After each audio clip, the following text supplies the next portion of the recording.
Good morning, dear student. Welcome to online class. Today is Tuesday, 4/8/2020, class 8th Sanskrit. Last online class Tuesday को हमने ली थी. उस समय हमने प्रथम पाठ के अभ्यास प्रश्न पूरे किए. हमने कहा था कि हम द्वितीय पाठ को स्टार्ट करेंगे. शनिवार वाली ऑनलाइन क्लास अवकाश के कारण नहीं हो पाई. आज मंगलवार के दिन हम द्वितीय पाठ जिसका नाम है विलस्य वाणी न कदापि में श्रुता. यह पाठ है विलस्य वाणी न कदापि में श्रुता का मतलब हो गया बिल की वाणी. बिल होता है गुफा, जानवरों के रहने का स्थान, जानवरों का घर. ठीक है ना. पहाड़ों के बीच में, पत्थरों की चट्टानों के बीच में कई तरीके से कई बर्ड्स हैं, जो पशु है, पक्षी है, वो अपने अपने घर को बनाते हैं. कोई घोंसले बनाते हैं, कोई पेड़ की कोटर में रहते हैं. बड़े बड़े जानवर जो होते हैं वो गुफाओं के अंदर रहते हैं, तो वो उनका घर होता है. तो बिलस्य वाणी ना कदापि में श्रुता का मतलब बिल की वाणी, यानी बिल की जो गुफा की आवाज़ है मैंने कभी नहीं सुनी. ये पाठ का नाम है क्योंकि ये एक डायलॉग है और ये डायलॉग पर ही इस पाठ का टाइटल दिया गया है.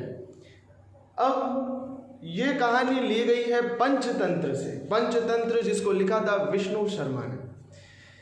पंचतंत्र कहानियाँ हमें संदेश पहुंचाती हैं, लेकिन उसके अंदर जो मुख्य पात्र होते हैं वो हमेशा पशु पक्षी होते हैं. वो हमेशा जानवरों का या पक्षियों का प्रयोग करते हैं समाज को संदेश देने में. पंचतंत्र की कहानियाँ काफ़ी अच्छी होती है, जिसके लेखक थे विष्णु शर्मा. अब ये जो कहानी है एक सियार की और एक शेर की. एक सियार की और एक शेर की.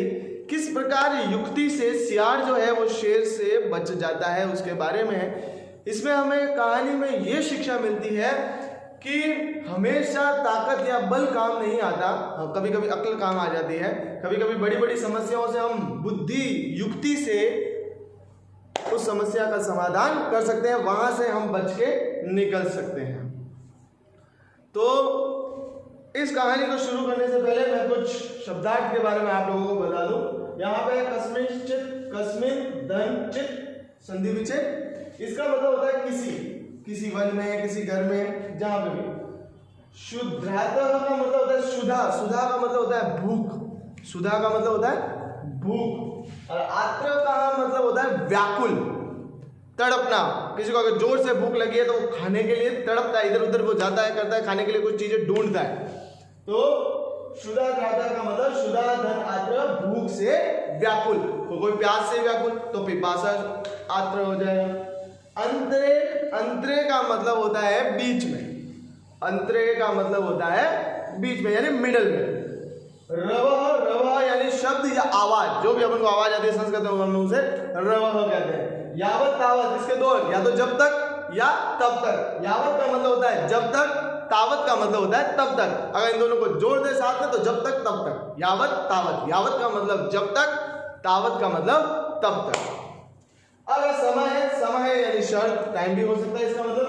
अब हस्त पादादि का, हाथ पैर आदि से संबंधित कुछ भी चीज, इसको बोलेंगे हस्त यानी हाथ हो गया, पाद यानी पैर हो गया. तो हस्त पाद धन आदि कहा. आदि कहा का मतलब होता है संबंधित, रिलेटेड. अब हम चलते हैं. मैं पहले आपको इस पाठ का सारांश बताता हूं ताकि हम जब इस पाठ को वर्ड टू वर्ड पढ़े, इस चैप्टर को वर्ड टू वर्ड पढ़े, तब आपके समझ में आसानी से आ सके. तो वे समझने के लिए एक रास्ता आसान हो जाएगा. तो अब अपन चलते हैं पाठ की ओर. तो एक किसी जंगल में एक शेर होता है जिसका नाम होता है खरनकह. तो और शेर होता है. एक दिन शेर को बहुत जोर से भूख लगती है. एक दिन शेर को बहुत जोर से भूख लगती है. वो इधर उधर भटकता है, करता है, लेकिन उसको कहीं पे भी खाना प्राप्त नहीं होता. उसकी जो शुदा है यानी जो भूख है वो बढ़ती जा रही थी. अब वो परेशान हो गया. परेशान हो गया तो वो एक गुफा में गया. उसने एक गुफा देखी.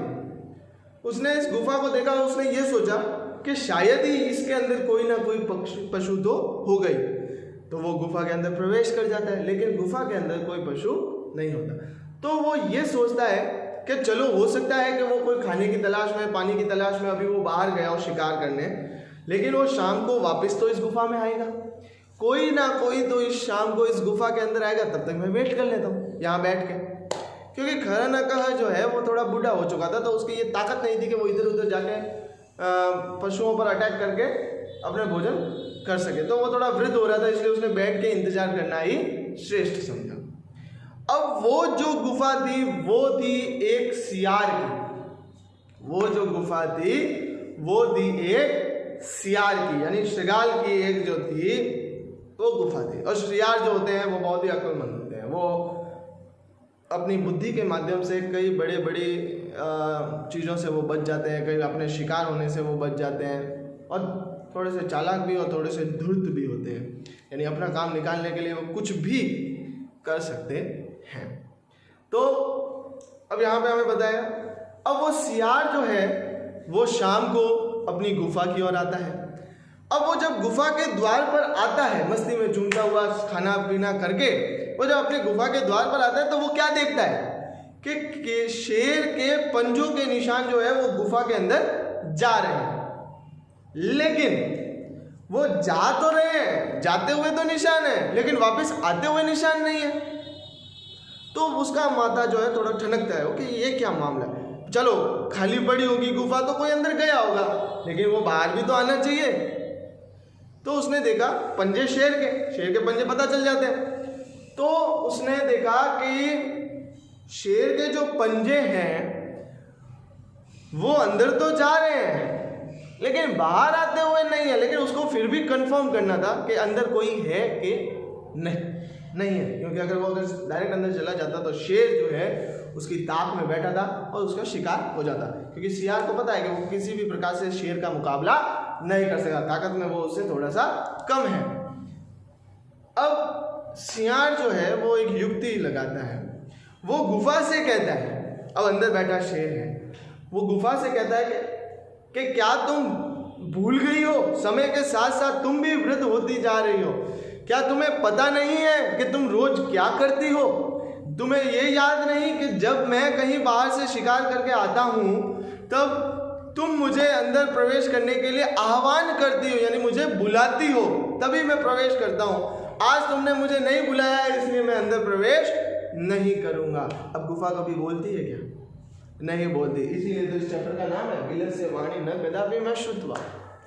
तो उसने क्या लगाई? युक्ति लगाई, ताकि अंदर से कोई आवाज आए तो उसे कंफर्म हो सके कि हाँ अंदर कोई ना कोई बैठा है। तो उसने गुफा को सीधी धमकी दी, अगर आज तुमने मुझे अभी नहीं बुलाया अभी के अभी तो मैं कोई दूसरी गुफा में चला जाऊंगा, तुम्हारी मुझे कोई जरूरत नहीं है। अब शेर अंदर ही अंदर जो छुपा बैठा था वो ये सब बातें जो है आवाज जो है सुन रहा था। अब उसे लगा कि हो सकता है ये गुफा थोड़ी जादुई हो सकता है इस सियार को वो रोज आह्वान करते हो अंदर आओ अंदर आओ, तो आज ये मेरे डर के मारे बोल नहीं रही है। शेर ने क्या सोचा, गुफा जो है आज मेरे डर के मारे बोल नहीं रही है, तो क्यों ना मैं ही गुफा बन के आवाज दे दूं। वो क्या कहता है, क्यों ना मैं ही गुफा बनकर आवाज दे दूं। अब वो आह्वान करता है कि हे मेरे मालिक, हे सियार, तुम अंदर प्रवेश करो, मैं तुम्हारा इंतजार कर रही हूँ। गुफा ने ऐसा बोला। अब ऐसा बोला तो सियार का हो गया, कंफर्म हो गया कि अंदर शेर बैठा है।